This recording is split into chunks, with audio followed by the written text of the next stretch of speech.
excited to introduce you to Kevin Popović, the idea guy. He's an innovation expert, an educator, and an author. And in today's workshop, you actually get a sneak preview of his upcoming book, Amplified. Here's the How you guys doing today?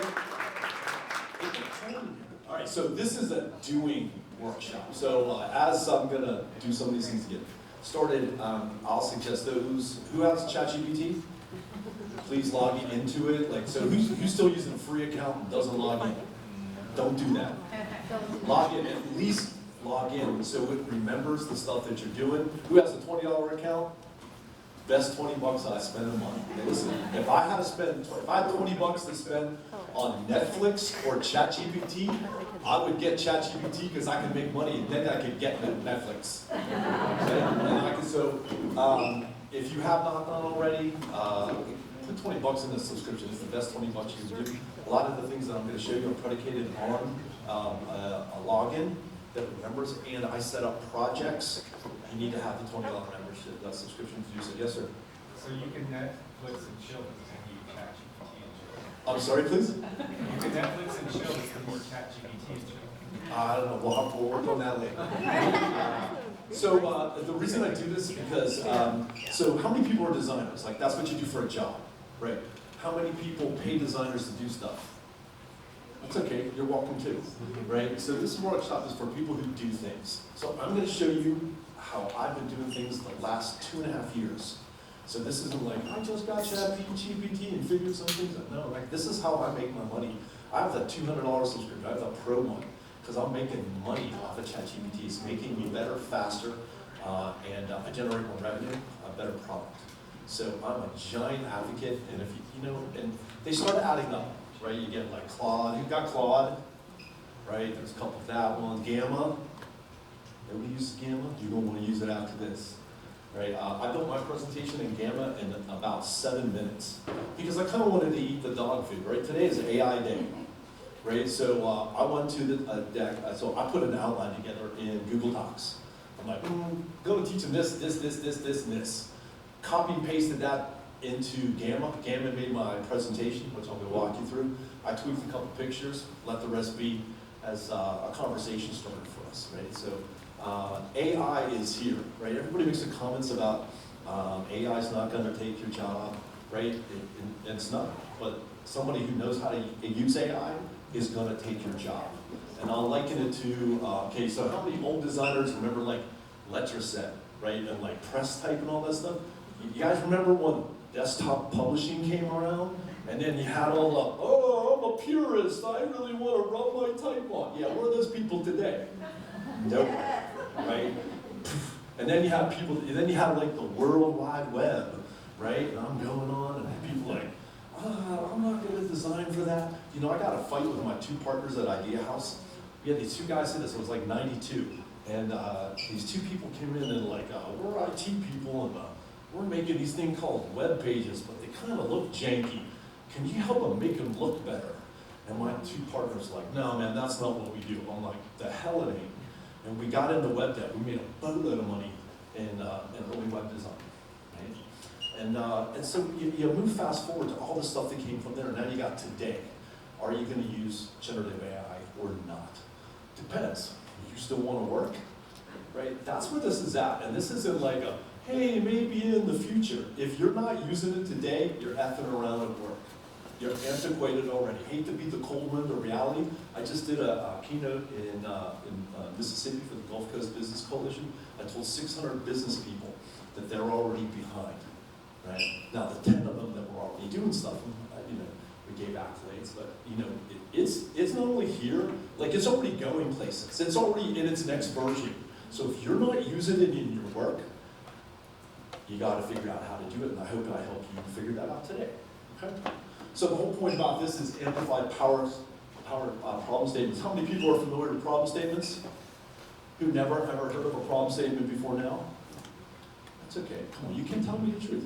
I just want to know what we're working with. All right. So for those of you who don't know, a problem statement is something else direction on a problem. I'm going to talk about what those are, right? Because there's a difference between a problem and a problem statement. We're going to talk about both of those. Just a quick bit about the idea guy and why you should listen to me. Right? There's a bunch of people who want to wax poetic about generative AI and creativity, design thinking, and all this other stuff. I've been doing this a long time. I've been doing this longer than some of you have been alive. I've been making money doing this longer than some of you have been alive. I know the boy's charm and all that stuff. I don't look that old I am. And I'm old enough to know better, too. I've been at SDSU. I created the Idea Lab at San Diego State. Any Aztecs here?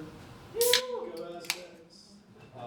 I was at the Design Lab at UC San Diego. Any Tritons? All right, represented. Right. I did a TEDx. We didn't. It was kind of fun. And today I write, like the newest thing I've got, well, I got two new things. I write the innovation advice column for the San Diego Business Journal, a column called What's Your Problem? Anybody see it yet? It's new. I won't get offended. But check it out. You write in a question, and I give you a pithy answer. And I just started doing an audio track now, so you can hear me deliver it in my melodic tones. I'm working on a podcast. Right, so some people call me a pioneer in leveraging Gen AI. I've been I figured out how to use my creativity to fund my rock and roll lifestyle since I was a kid. And this is just the next way to go about doing it, right? We're gonna get quickly into these things. We're gonna talk about the power of problem solving, right? So most of us are in the business of making sense of things. And that's how I define design. No matter what field of design you're in, you're making sense of something, right? You're making sense of what do I put on the page because you got to do an ad.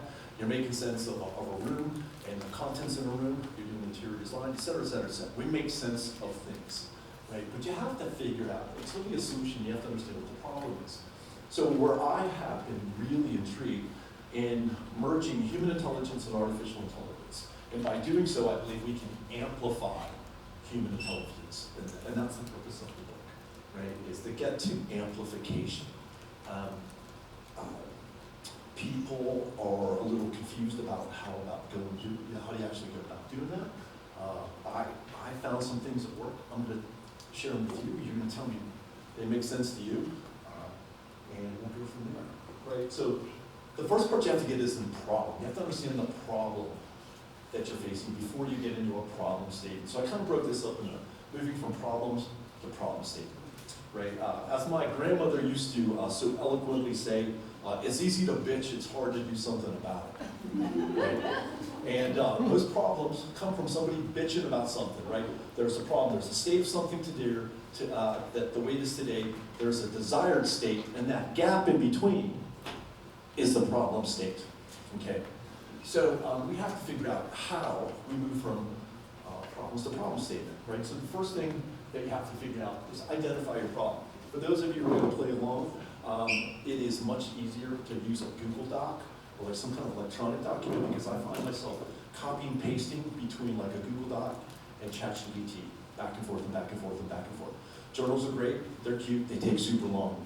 You can't, take your journal, I guess you can't technically do it. Take a picture of your journal, upload it.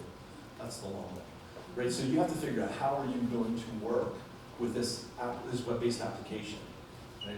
So you can do it on phone, tablet, whatever you have, but for today's exercise, be prepared to go back and forth between a document, you can be written if you want, and ChatGPT. You gotta go back and forth. It's much more productive and efficient to actually be like in a Google Doc or electronic document. So the first thing that you gotta do is identify your problem, right? So I want you to think about a problem, right? Take a moment, think about it. What's the biggest problem that you got to solve right now? It could be a personal problem, it could be a business problem. My problems I solve for my clients, obviously business centric. But think about what's the biggest problem. Just take a moment. What's the biggest problem I got to deal with? I don't want to do something about it. No. And on whatever you're typing or writing on, take 1 minute and write stuff down about this problem. Go. Time, I've got like 60 seconds going on. So I want you to write down your problem in your own words. And what do you think, if you were going to share this problem with somebody, what would you tell them? Write some of that stuff down too. Just want to get these thoughts out of your head. My dad used to always say, You don't, until you write it down, you don't have it. So you gotta write it down, and this is where you're gonna start. Think about the problem, what to solve, who's involved in the problem, why is it a problem, was it always a problem? Who says it's a problem? You? Do other people say it's a problem? Those kind of things. Just something to get started. I find it's important, it's more effective to find something that you care about. Because when we care about something, we tend to work harder, stay longer, invest more. It can be any problem for today's guy. Okay? So that's the first thing you have to do. You have to come up, write down, this is the problem I'm trying to solve. Give you another couple seconds. Now this is where, just like we would, like if you're going to initiate a client brief or a creative brief or something, you're going to say, hey, this is what I think about that. This is a problem, this is what I think, da, da, da, da. But you got to start with something, okay?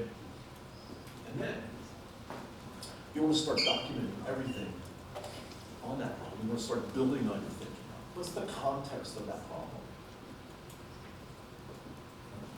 What's the background?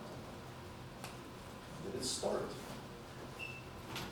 Who are the stakeholders? Right? This tends to be something that as designers we consider all of the time. In your problem, who are the stakeholders? There's always more than one. Think about the primary stakeholders, think about the secondary stakeholders, tertiary stakeholders too. Right? Everybody involved in that problem, because everybody sees things, everybody hears things, feels things. We want to understand who's involved in that problem. And then what are the current consequences? Right? What's the result of this problem? And this problem over time. Is it something that happens once a day? Is it continual? Right? And all we're doing is starting to document things about a problem. Easy so far, right? Right, now all of this is just your human intelligence. You identified a problem, you've given it context, you're assigning values, KPIs to it, and you're just starting to collect your thoughts about this problem. Because whether you're going to share it with me or her or him or ChatGPT, you need to have a body of knowledge to start with. And that's what this documentation provides. Make sense so far? It gets harder. Okay. So, when you start documenting that, then discuss it, validate your problem. Again, this is all human intelligence stuff. Right? Every time, so think about when we have a challenge, right? You have something, you're thinking about something, you're like, hey, I got a problem. What do you do? How many people call a friend, colleague, bounce it off them? That's what I do too. Right, the first time that I do, you're like, hey, I've been thinking of something, can I run something past you? Like, yeah, what's up? Right, you text a friend, hey, I got you. Yeah, I need time for a quick call. I want to bounce something off. And I take the information that I've documented. I said, let me run this past you. I see a problem here. The problem that I see is this. I don't like this. I don't like this.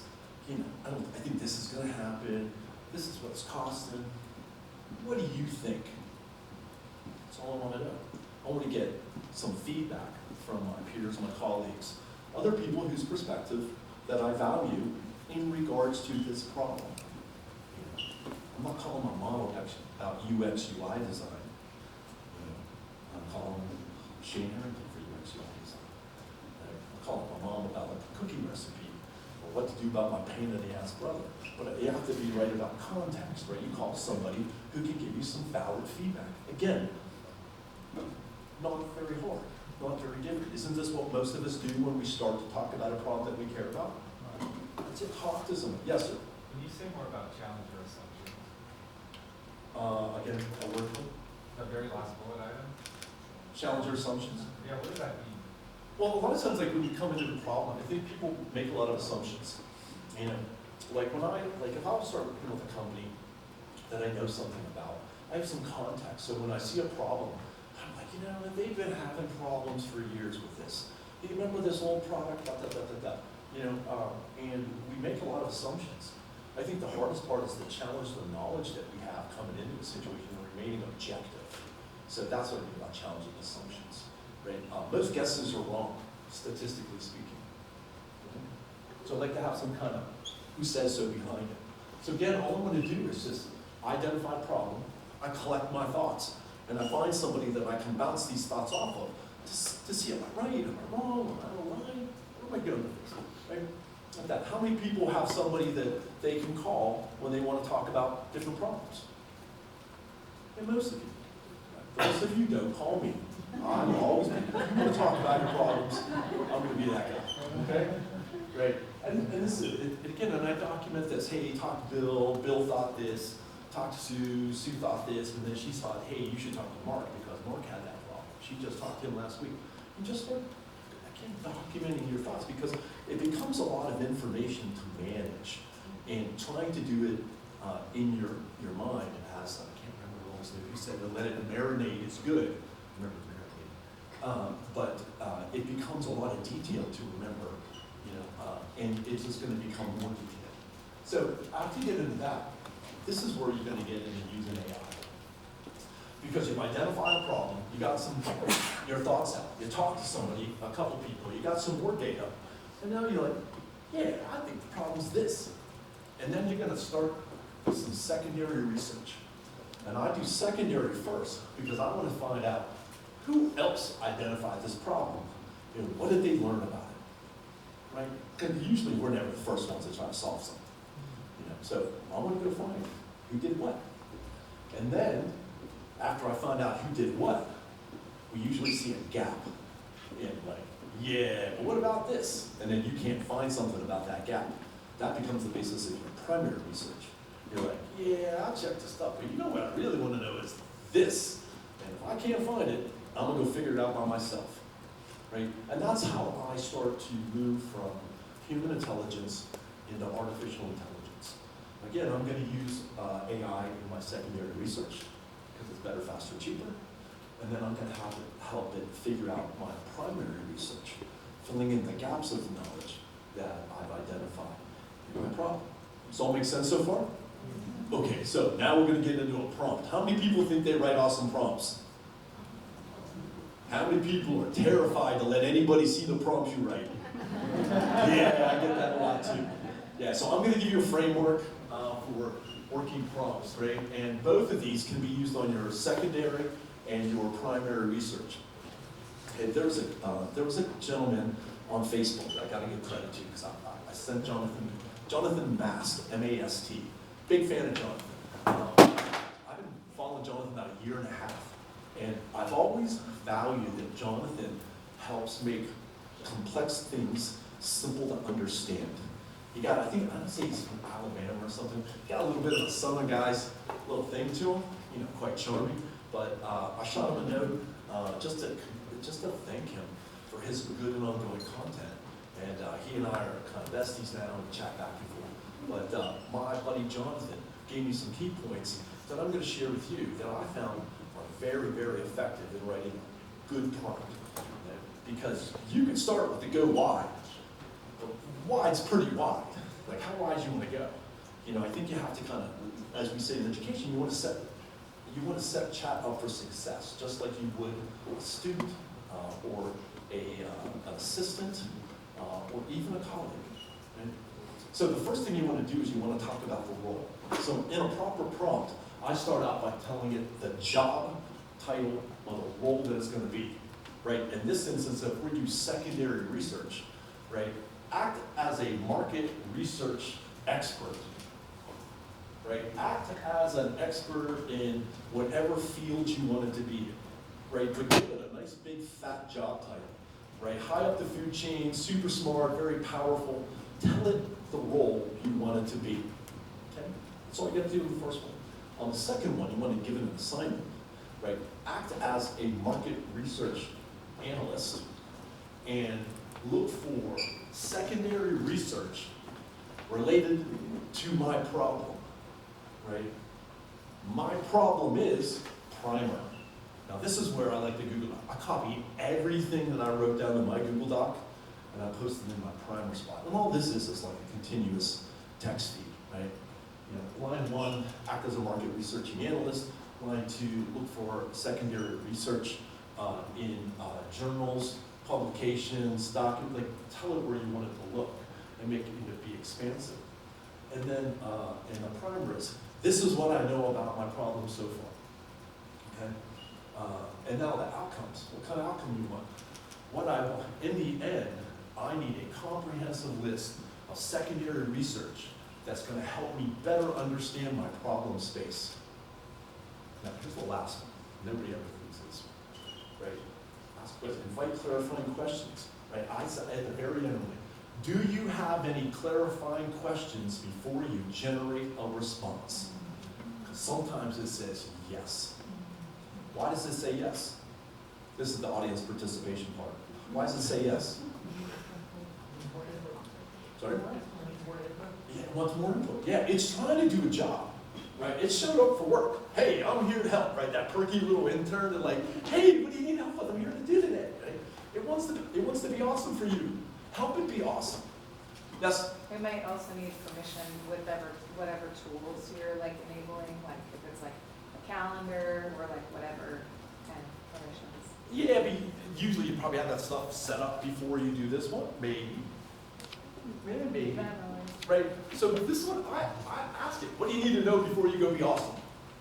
Right? And it asks me, and I give it answers. And then and then you hit it. Right? So let's take a moment, and on your problem, do this on ChatGPT. Right? We're going to take 2 minutes. Don't have for forever, but try this right now on your devices. Right? Give it a roll. Give it an assignment. Copy over the notes that you have for those of you who got to play around, and execute this. Yes, sir. Are you always using plain text or using JSON, XML? I'm always using plain text, just like plain text. And I'll tell you, I have typos, misspelling, ill formatting. Like I'm just chipping wood, man. Like when I get my groove down in this thing, like I'm like, don't talk to me. Return. It doesn't care about. Like it's smart enough to just use the plain text. So for me, I'm not a programmer. I don't get in the weeds and stuff. I'm copying and pasting, and I'm just throwing stuff in, and it's just churning. Yeah. Yes. When you do your secondary research, do you use any specific tool like sensors or? It's like, so I try to stay within ChatGPT.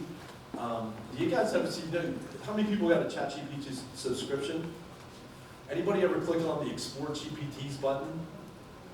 Yeah, that's what the odds is. Usually like 1 out of 20 people ever click on that button. So I like GPT Scholar, I think is really good. Right, there's ones that are specifically for that. Now with GPT-5, it does a lot more research, and in your settings, which goes to your configuration, you can actually go in and tell it whether to go to like deep research mode or not. Because one's a little faster, one's a little deeper, and that's how I go about doing that. But all this stuff that I'm telling you, I just stay in straight up ChatGPT. It just tends to be a little faster.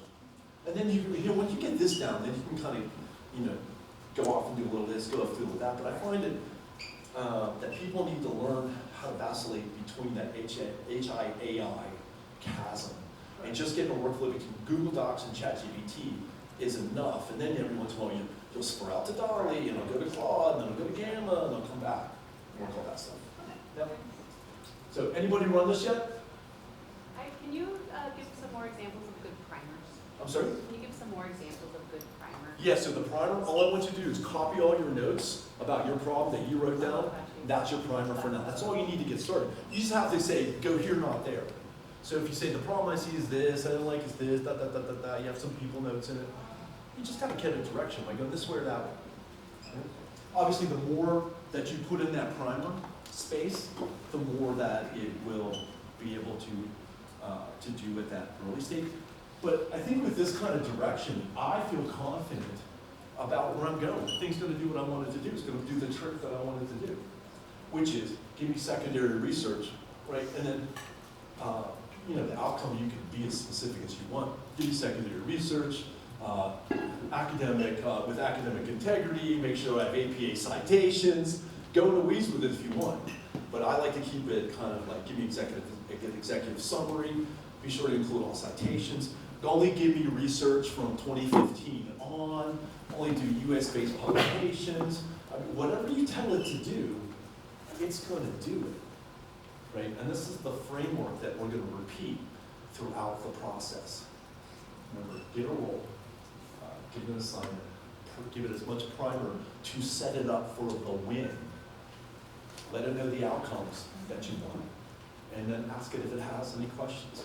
Now, another trick that I do on this too, for people who aren't very comfortable about writing prompts, take a pass at this, and then instead of on that questions part, you could say, act as a prompt engineer, review my draft of this prompt, and make it a good prompt. So as an interim step, it fixes your janky prompt, identifies any gaps in it before it generates the response, and then you run it. So I tend to not do that one as one, and I only do that if I'm just not sure what to ask. Or I'm like, maybe it's this, but keep that one in your back pocket too. So you don't have to be the best prompt engineer. God almighty, you surely don't have to go hire somebody to be your prompt engineer. Do you use a specific formatting when you're I see, one row, two assignment. Do you clarify that when you enter the? Yeah, I'll show you actually how I do it like the real world, because I've got chat open to the project. Let's see if that doesn't fall. So, I can just copy this. This is all text. Copy that, go to chat. Now, I just created just a blank project. How many people know what a project in chat is? Okay, so all I did, it's fresh, clean, didn't give it any directions, didn't upload any files. But the value in starting and creating a project is all of my subsequent threads will relate to one another. They'll learn from one another. When you just do it off on the side, right, it's like a one-off, a one-off, a one-off, a one-off, a one-off. In a project, you can group all of them, and then it builds on that learning, right? But you can only get that with the $20 a month subscription.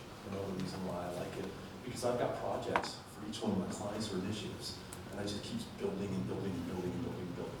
And so how I would go about doing this is like this, right? I'm just going to paste that role.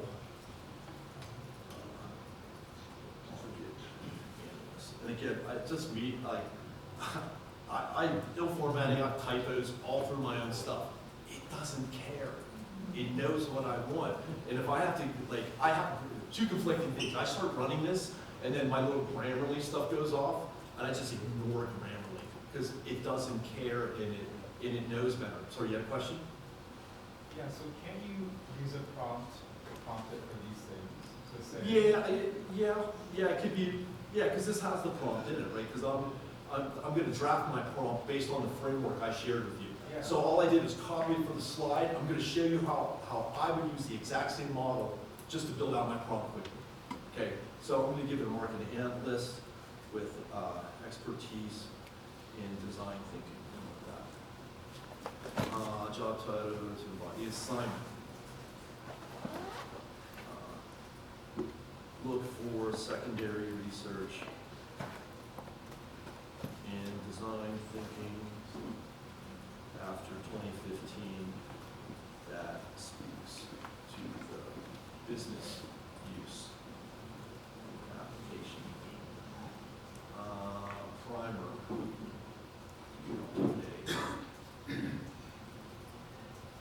Something on the website.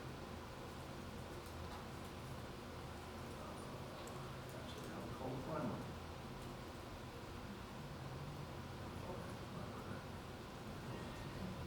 It's good to keep it my whole blog as a point of reference. Outcomes. I want academic caliber research and an executive summary with citations. Right, questions? Do you have any clarifying questions before, and this is that, that's it.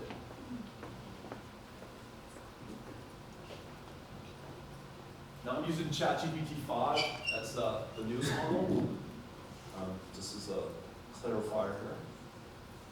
does take just a little longer, as Blake had said, and you can switch to 4. You know, if you know what you're doing, switch to something else. If not, stay at the default. Yes, sir? Yeah, just in my experience, if you ask a question or you don't need clarifying questions, it's always going to have clarifying It questions. doesn't. In my experience, it does not always. If I set that prompt up enough and I give it everything, it's like, no, I'm good. Bang, bang, bang, bang, bang. So, yes? That's what it just did to mine. I put in, and I had questions and it said no. There you go. Thank you for sharing. That's the first time that's ever happened with that. Usually Yeah. I had questions. Yeah, I find, you know, I find when people treat it like Google, they do get it. People don't want to try to, you know, like, I know how to use Google, you know, help me find what to make for dinner tonight. Well, you could be all over the place with something like that, or, you know, some other just very anemic. It's not a prompt, it's more of a query, right? So these are the things that I've seen. So here's what we got, right? Executive summary, design thinking business, 2015 to 25. Business performance, measurable impact, capabilities, agility, dynamic capabilities, decision speed, right? Implementation conditions matter. Not a bad place, it is still going. Right? Now, I have to go through this, I'll check it, but it's doing what I've asked. It's going through and looking for secondary research for different business applications. They're numerous, they're cited. I'm seeing Wiley's, that's a good one. Another Wiley, so it does the trick. Right? So this is how I'm going through and generating, using the model that I shared with you. As you saw, I quickly went in, gave it a little bit of something to work with, sent it on its way, and now it's doing its part. Now, I still have to go through this, just a second. I still have to go through this and vet it, and this is something I want to really emphasize. As much as it's working for you, you're still the author. You're still responsible for every word that comes out of you. So I still got to go through it and make sure it passes the smell test, right? And that's why I see a lot of people getting a little faux confidence of just like having it come out, copy, paste it, throw the thing and send it down the pipe. We all heard, you know, stories of it not doing exactly what it had. And geez, I didn't know it was in there. You're responsible for it. Take your responsibility. Yes, sir. So you input the URL to your blog. How is it utilizing that information for what it's generating? Well, I just gave it in my blog, I have a lot of stuff about design thinking and business applications for it. There's management things, leadership things, training things, a whole bunch of stuff. Hey, read my blog. But soft plug. But so that's the direction. In lieu of a proper primer, I thought that body of knowledge would put it in a position in my XY. Any other questions about this assignment? We got a lot of cover. Yes, sir? So you have expertise in this area, so you can vet it. But there are people who get responses and they don't have expertise and they're not vetted. But you could go click on a link and go see if the source passes your smell test. That's it. That's it. Would you stand up, would you say, hey, I believe in this data, and it's off some like janky little blog of a teacher at a 5th grade school in Wisconsin who's never written anything else? Probably not. Questions? Okay. Yes, sir. I've fed it my own data before, and it just fully hallucinated. Like, I asked it to summarize stuff, and it made up stuff that would have been awesome if it was in there. Yeah, but it wasn't. Not at all. Yeah. So I mean, like, sure that passed it, but like I did this my own smell test, but it wasted like 3 days of work having to go through it all. So you asked for body of work, thought it was good, Yeah. and then when you started to vet it, it was not. Yeah, it was very hallucinatory, like all the way through. Yeah, interesting. I haven't had that experience. Yeah. You know, Elsie, you're using chat. Mm-hmm. Yep.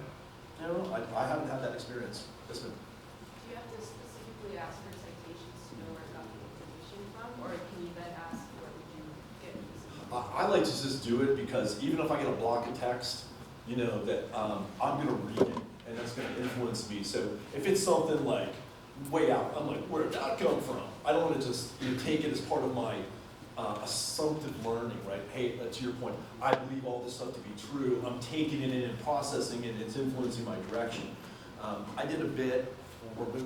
I'm working on a project in the LIS space, Library Information Systems, with UCSD, University of Mexico, and we did some research initially to see what scholarly research was out there on the same thing. And it had a couple universities like Malaysia, and a couple other publications that were just way off the radar.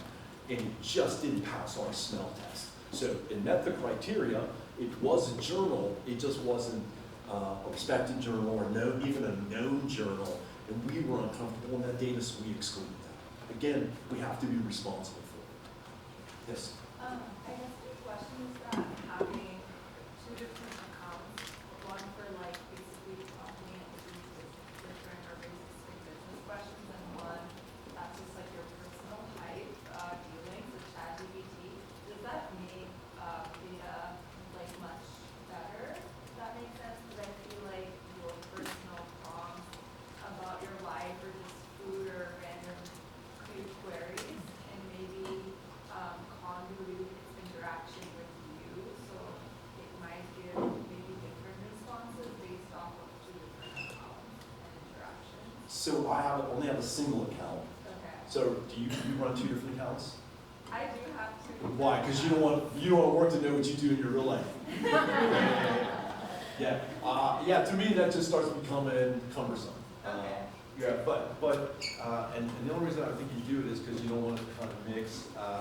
You know, if you have privacy concerns, don't put it in there, right? It's the kind of thing I tell both of my daughters. You don't want somebody to know, don't post it on the internet, right? Don't put it in the thing that says we share data as part of a learning model. Now, I have never seen anybody's personal stuff come up, anybody else's personal stuff come up in any of my stuff with like commingling data. But I don't have enough experience to speak to mixing my personal stuff. Although, truth be told, I did ask Chat once how to handle my girlfriend. I'm like, hey, what would you do about this? Don't tell her that. Yes, ma'am? I've never heard of that. I think it just happened a couple of days ago. They said I found my. Yeah. I heard somebody won Powerball too. You know, what's the stats on that? You know what I mean? No, I was just kind of curious because it just. No.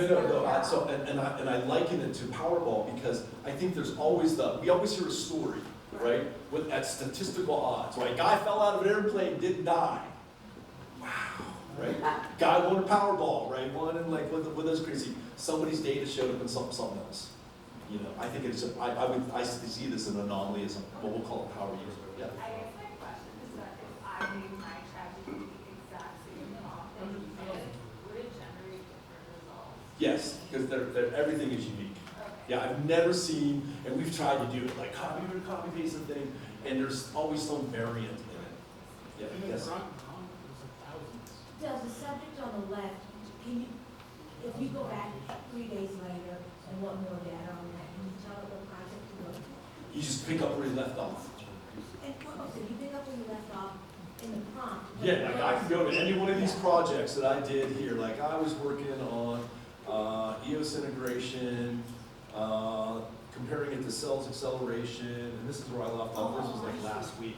It picks up. Now, it's in my experience of, and then let me know if anybody else has. Like, so sometimes I get a groove going, and I'm getting good stuff coming out of chat, right? And I'm afraid to stop because I get that groove going, you have that momentum.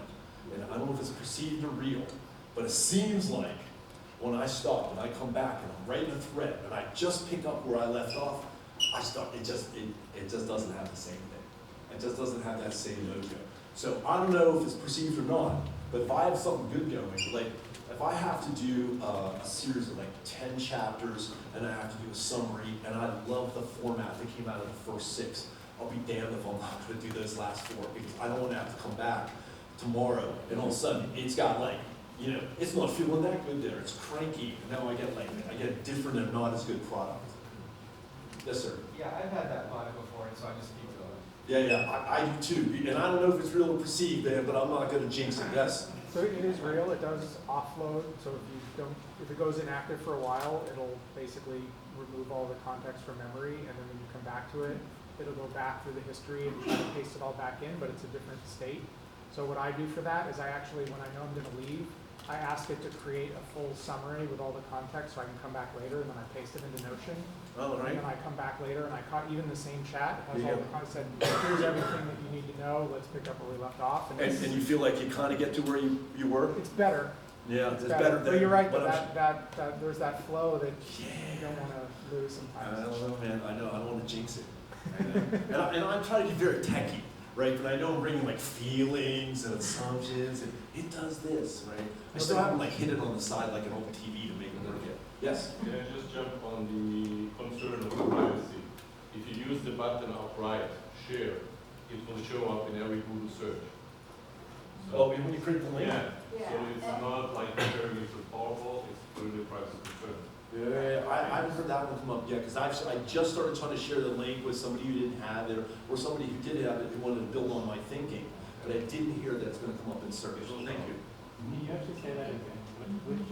All right, so If you share the link, it's publicly available. all right, so let's skip ahead here. We got some more to get through. So once you get through your primary and your secondary, again, this is helping you to fill in the void of what you know about your problem, right? You, again, just to recap, you identified a problem, you got your thoughts, you talked to some people about it, you did secondary research to see what other people know, and then you did primary, and now you can do, right, the follow-up would be act as a market research analyst. The assignment, identify opportunities for primary research and fill in the gaps that we see from the secondary. Right? So again, you're doing the same type of thing, but again, the purpose of secondary is to find out what's been done. The purpose of primary is to fill in the gaps of the learning that you've identified. Everybody track so far on that? Now, we've learned, so at the end of this, right, after you have done your primary research, you probably know a lot of stuff about this problem now, right? And that's kind of the whole point. Now, the next thing that I'm going to do, and for those of you who are playing along, I'll give you another prompt on this one. But we want to understand, now that you know something about your problem, what type of problem is it? Because not all problems are created equal, right? You have simple versus complex. Simple problem is, I don't know what to make for dinner tonight. A complex problem is, trying to get my girlfriend to pick a restaurant. Thank you. I'll be here all night. But those are two very different problems, right? The same thing with like a technical and adaptive problem. And I think this is a lot of what we see. A technical problem is I need a better interface, right? My app is expanded, I have new features, I need to build something that satisfies these technical requirements. An adaptive problem is I got to get my customers to use it. Right? Two very different problems. Same thing as a well-defined or ill-defined. We also call them wicked problems. Right? A well-defined problem could be how do we recycle? How can we better recycle within San Diego County? Right? So it's a well-defined problem. A lot of moving parts in that, but we can probably figure out, and I know we do quite well, about recycling. Now, ill-defined could be, how do we fix homelessness? Yeah, that's a mess, right? Because there's a lot of things, right? There's just so many moving parts, right? So to understand the type of problem that you're facing gives you insight into solving that problem, right? And just skipping over it, I don't like it. You really want to solve it, understand what kind of problem it is. Actually do the work, right? So on here, right, you can do problem validation, right? You can go in and say, write a prompt, right? Act as a problem analyst, right? Help look at the body of knowledge that we got, right? And help me figure out what type of problem is this? Your primer is everything that it knows already, right? The outcome, in the end, I need to identify the one or more types of problem that I have. Explain your work. Because I don't want to just tell me, right? I want to learn from it. I want to learn with it. Okay, so when I'm going back and trying to figure out which type of problem it is, as the human, in your human intelligence, you go like, oh, well, I think it's in this problem. But what you're going to do is you're going to go then after and say, I want to validate that. I want to come in and I want to write a prompt that helps me validate what are the types, what is the type or types of problems. Do not assume it is a singular problem. Right? Most guesses are wrong. Yes? I think I have a question that's not really, it's just, I'm curious since you're so integrated into this ChatGPT stuff, do you see a problem in the future with like companies trying to sponsor ChatGPT to give recommendations for specific products? So if I was looking Yeah, well, that's a good one. Don't know. Haven't really thought about that. I did see somebody saying about getting your products into ChatGPT or getting your company listed. I haven't gone down that rabbit hole yet, but I'm sure it'll come. That's already possible. Right, everybody, money and companies ruin everything good and eventually. Right? Okay, so anybody run this one about the types of problems? About the type of problem? Anybody run that one yet? So try to run that, right? I think what you will find when you run this on your problem is that you probably have more than one problem, right? And that's what I see in most people. That, or it's not the type of problem that you may think that it is. But when you ask it to explain its work, right? Tell me how you came to this conclusion, it will. And then that gives you further insight into solving that problem. Again, this is where you can start getting those aha moments. Didn't know this, didn't know this, didn't know this. Ooh, never thought of it like that before. And that's the whole purpose of it. It's a muse. It's somebody, like, so my ex-wife used to call these play dates. Like, she was in sales. So like anytime that I got to come and talk to like designers about stuff I was super into, she's like, yeah, go have your play date, right? So this is something where I have to think you want to come at it with that right attitude of play and collaboration with the technology. Yes, sir. Is the goal of this particular step to just classify the problem? Correct. Within? That's it. I want to know. Yeah. Look at my problem and tell me based on types of problems, what type or types of problems do you think I have? Explain your work. And that's it. And then see what it has to say. Now, it doesn't mean it's going to be right, but it gives you another perspective, right? And then you can start building it. The other thing that I think that this really does is it keeps you in like that fun zone. You know, like when you're working on a project and like it's going well and cool stuff's coming out, you're kind of jazzed, and the phone rings and it's your spouse, you're like, yeah, I'll call him back. You know, and you just get banging it and you're in that happy zone. That's what I find this keeps me in, a happy, productive, creative zone. It doesn't slow me down saying, you misspelled a word. It doesn't tell, like I got a buddy that I play with, and every time I'm typing stuff, he wants to tell me that I misspelled a word, I need an Oxford comma. He's just blowing my whole mood on being fun and creative. And that's what I'm trying to say. Yes, sorry, just want to follow up. When asking it to classify, do you actually want to give it those parameters you gave in the previous slide, like simple versus complex? You could. I often find that it goes towards that to me, and perhaps it's learning because I run this so many times now. But that's a great point. If you wanted to give it a finite list, you could go back. Say, for instance, is it simple, is it complex, is it technical, is it not? Please explain your work. And it would keep it within those parameters. I'm just wondering if you actually found that by not specifying, it actually came up with new classifications that were helpful for you. Yeah, it might be more confusing, just because, you know, it got me more. I like to kind of put stuff in. I have like a system. I don't say I like a system. I guess I have a system. So I just try to avoid going down rabbit holes though. You know, because this classification I find to be very well accepted amongst people who deal with problem statements. So try not to reinvent the wheel. Right? All right, let me get that. So, does the prompt model make sense to you guys?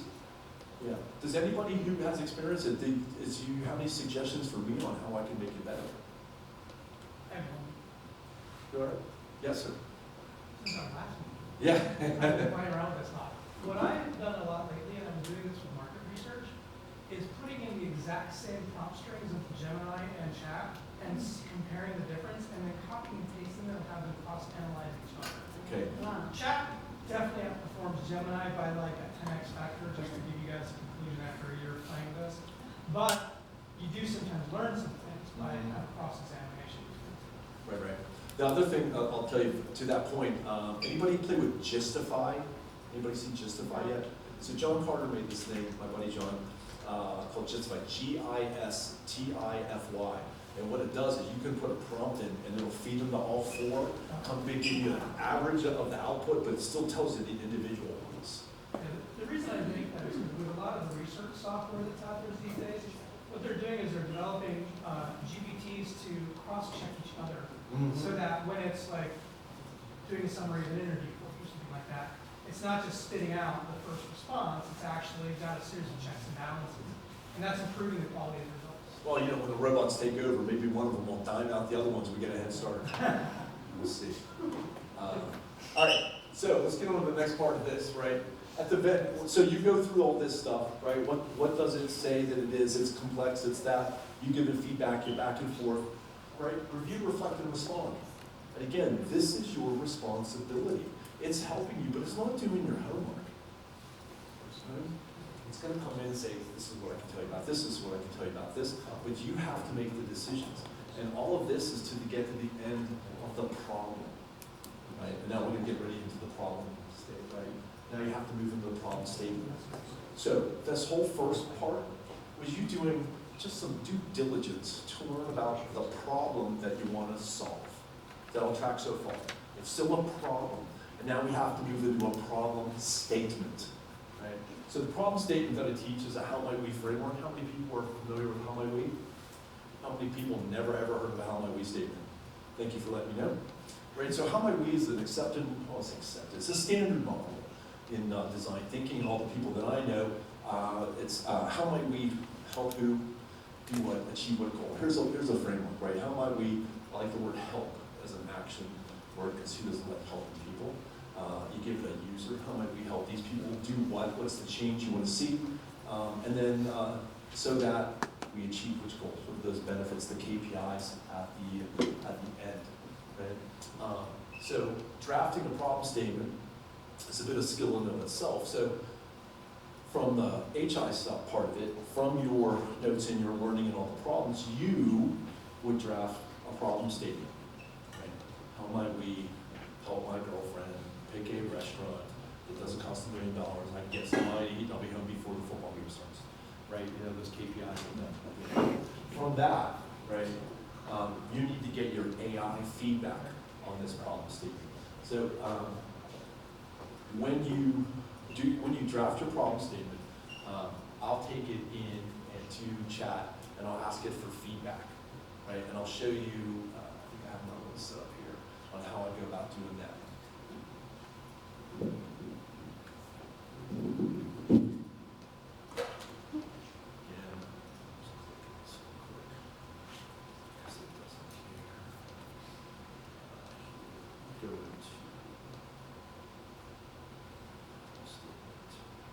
Here, I'm going to go into the project.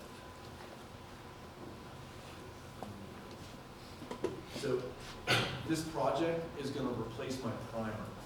Okay, I'm just going to write around. So I'm in a project. It's only got a couple things from it so far. And I'm going to write a new prompt that's going to draft a problem statement based on this. Okay, so here.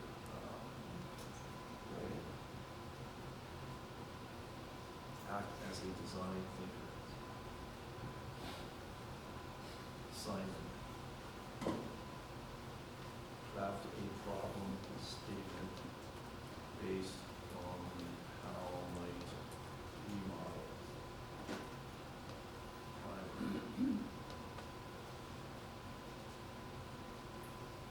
See the other threads in this project.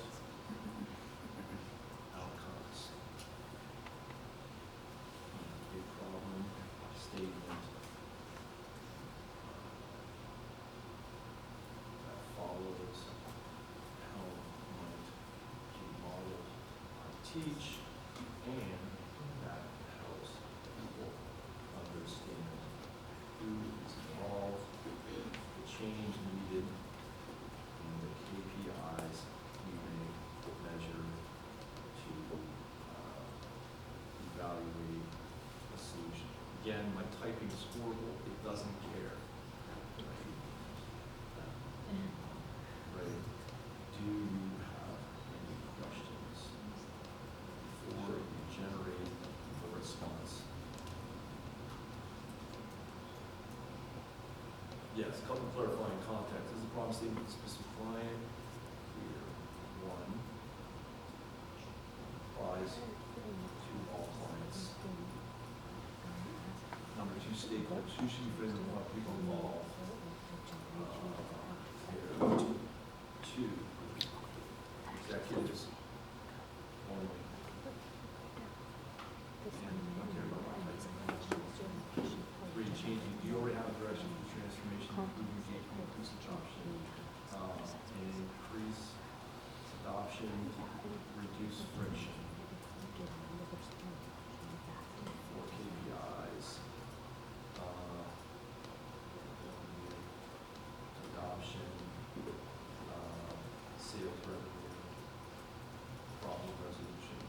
give some KPIs, answers questions. What are KPIs? Key performance indicators. They're anything that you can measure, right? Quantitative, qualitative, it's got a number, a percentage, things like that. There you go. How might we help executives increase adoption of new initiatives and reduce friction with their organizations so that their teams more effectively embrace change and achieve intended outcomes while measuring successes through adoption rates, sales revenue, and resolution of problems? So a little long, but that's the basis of the problem statement. Now, I like this, I like the human to go first, right? I want you to see what's inside, I want you to take that marinade, I have to remember her name, that was a great word. I want you to go first, and then I want you to ask the bot what it thinks, and I want you to compare. And then you can go back and forth. The version makes it clear, would you like to create this?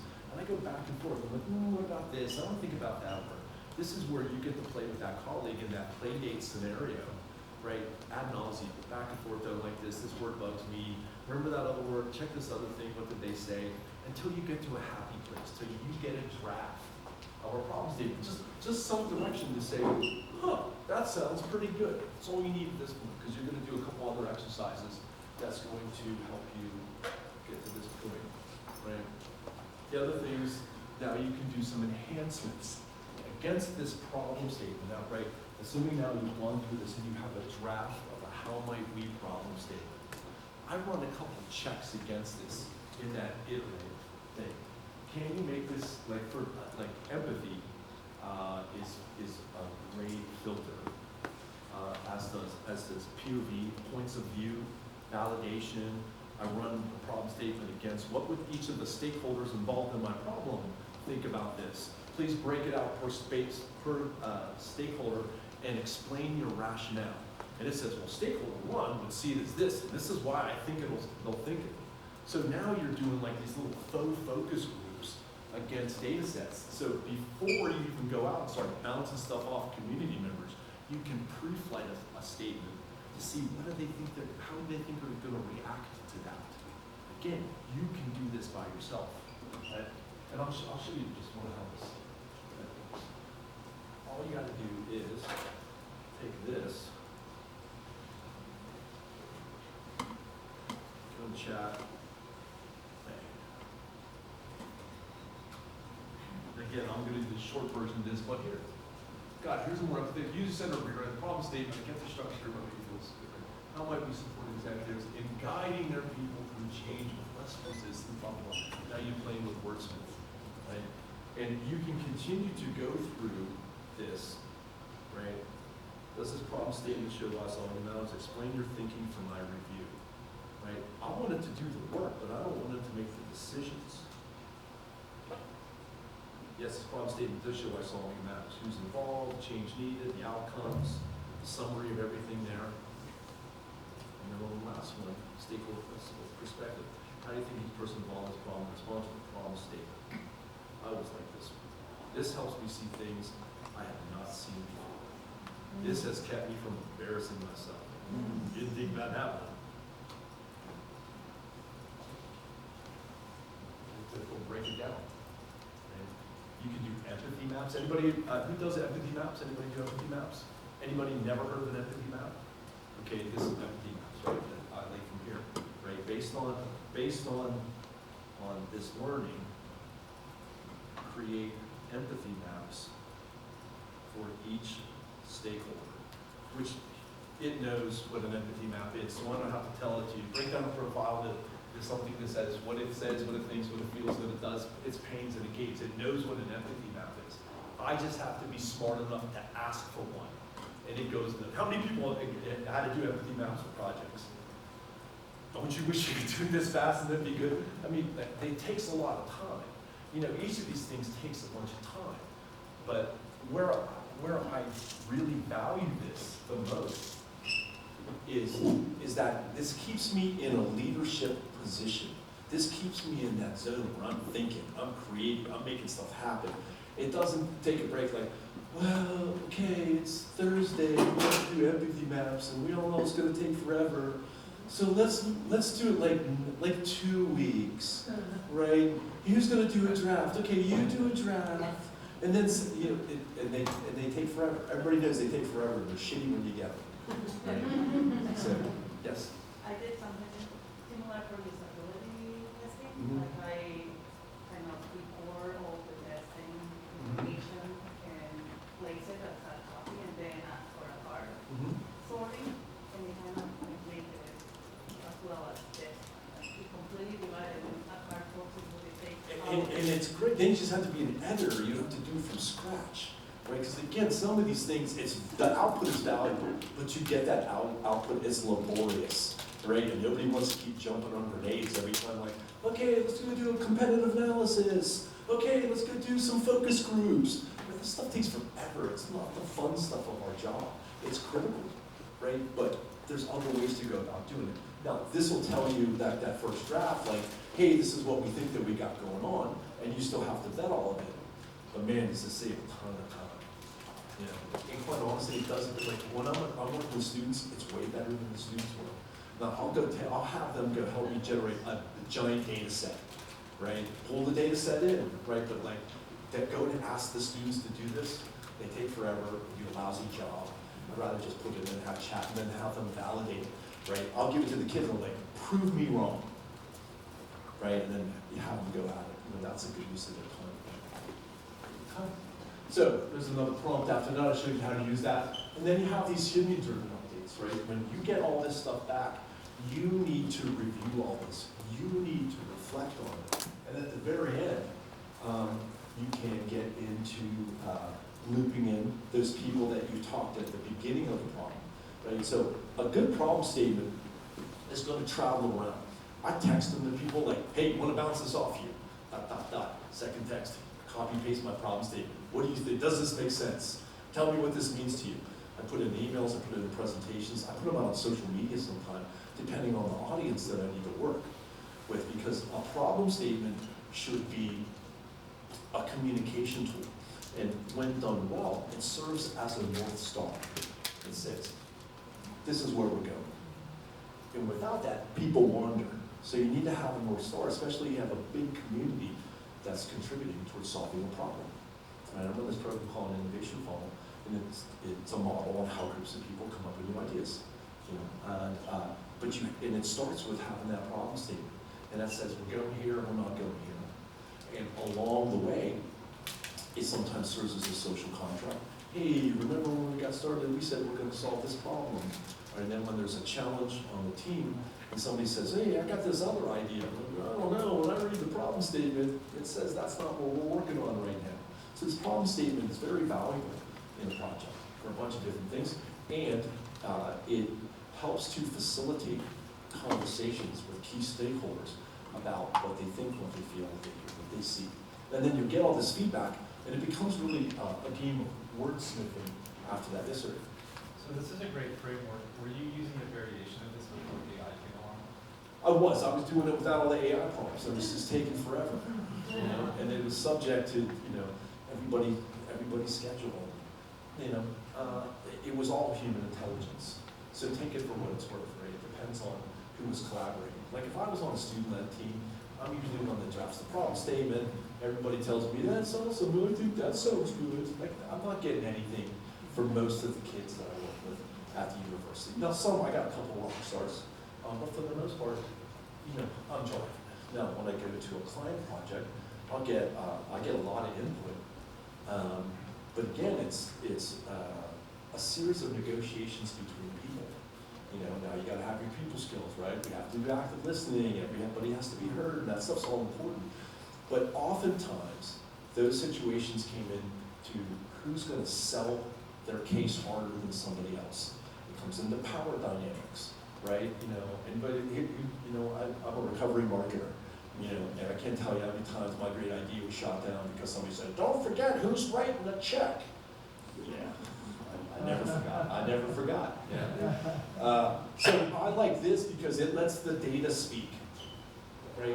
Because there's a difference between being right and wanting to find the right answer, right? And when I start a project, I just want to know which one are you here for?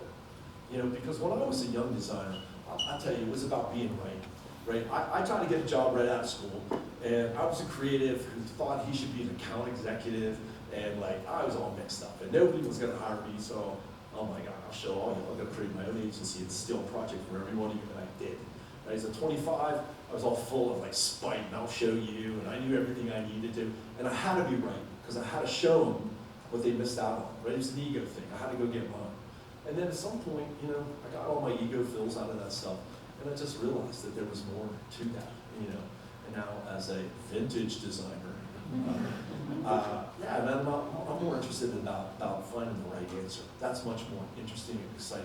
Like, can you talk a little bit about the cost of owning the hallucinations or validating that it's not hallucinating, you're guiding the right information? Oh man, that's invaluable. You know, I'll get it. I know we got a couple minutes, but 2 minutes. It's gonna be a quick story. Who remembers the Indiana Jones movie? I don't want to say it. I don't think it was Temple of Doom. All right. The premise of the movie is there's an amulet everybody's searching for. There's a fight. The amulet gets hot. The bad guy grabs it. It gets burned in his hand, and the bad guys think they have the information from the amulet to go find the treasure. And he goes to wherever. He goes to Marrakesh or wherever he ends up being. He's like, what's up with the bad guys? He goes, oh, they've been digging over there. Have they found the treasure? No. So cue the shaman who can read this amulet, and he's like, blah, blah, blah, what the bad guys know, but if you flip it over, there's more information. And that was it, right? And with that more information, that put it over there. So what did Indy say? They didn't find the treasure because why? They're digging in the wrong place. And that's what I see the value of this, man. Without having a good problem statement, and without vetting it, you're digging in the wrong place. And all, you know, and all the good people can try oh so hard, they can stay late, you get extra funding, but you're never gonna find the treasure you seek if you don't know the problem you're trying to solve. So that's what I think this really helps you do better than doing it by yourself. With the aid, it challenges you, it fills in the gaps, it's your muse, it wants to help. You just gotta figure out how to work it, right? So I hope you learned something today. I hope you have a little fun? Yeah. Thank you.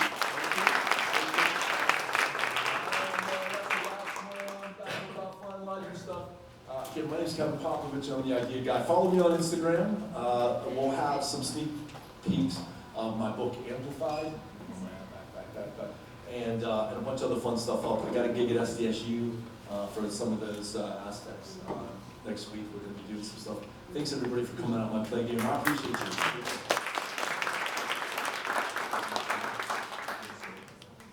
So when is the book coming out? As soon as my publisher gives me a date, I will let you know. All right, let us know. Thank you so much. We're going to take a 15-minute break before the next talk.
Oh, good. Are you bringing anybody? I have no idea what our ticket says.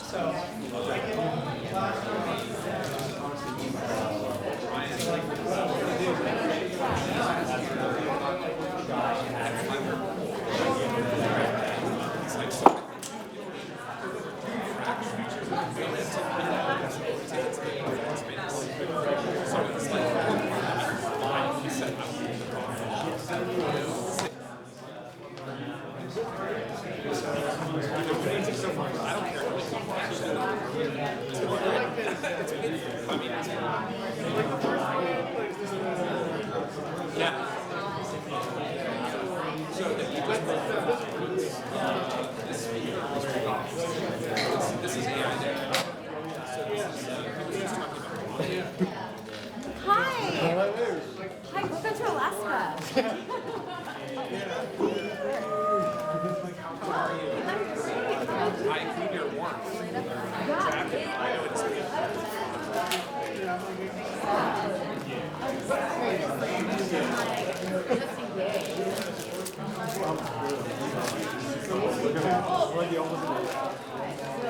Like an hour. Yeah, it's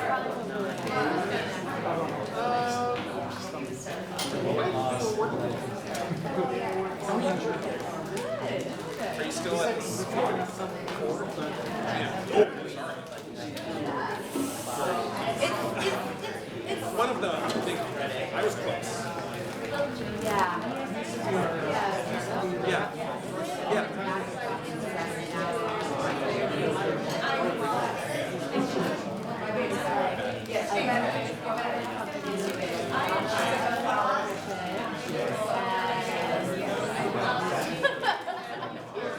Is it interesting? Yeah. You're running research.